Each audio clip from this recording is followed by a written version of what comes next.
Thank you very much. యాక్చువల్గా నేను 200 సినిమాలకి పనిచేసే అవకాశం నాకు చిత్ర పరిశ్రమ కల్పించింది.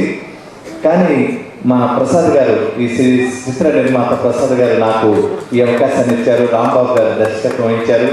నాకు ఈ అవార్డు ఇచ్చినందుకు ఏపీ సినీ టి సుబ్రహ్మణ్య గారి వారికి ధన్యవాదాలు తెలియజేస్తున్నాను. ఆకాశ గంగా